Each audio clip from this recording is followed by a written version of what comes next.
আসসালামু আলাইকুম। আশা করি আপনারা সবাই ভালো আছেন। আমি আপনাদের জন্য নতুন আরেকটা রেসিপি নিয়ে হাজির হয়েছি।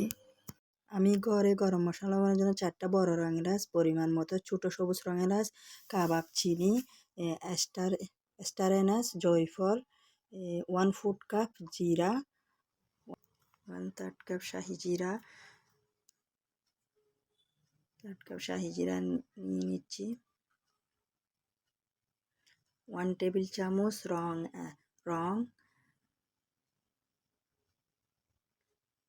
1/3 কাপ রাঁধুনি,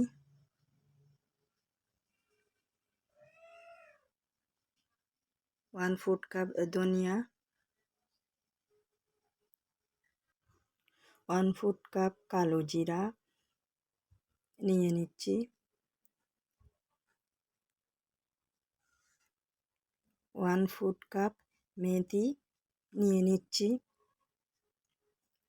1 টেবিল চামচ কালো গোলমরিচ নিয়ে নিচ্ছি। 4-5টা তেজপাতা আর 6-8 টুকরা দারুচিনি গুলা একসাথে মিক্স করে নিব। তারপর চুলায় বা রোদ্রে গরম করে মচমচে করে নিব। রোদ্রে দিলে ভালো হয়, চুলায় দিলে গরম মশলাগুলো পুড়ে কালার নষ্ট হয়ে যাওয়ার সম্ভাবনা থাকে। এই গরম মশলাগুলো দিয়ে আপনারা বিরিয়ানি, তেহেরি, কালো ভুনায় ব্যবহার করতে পারেন।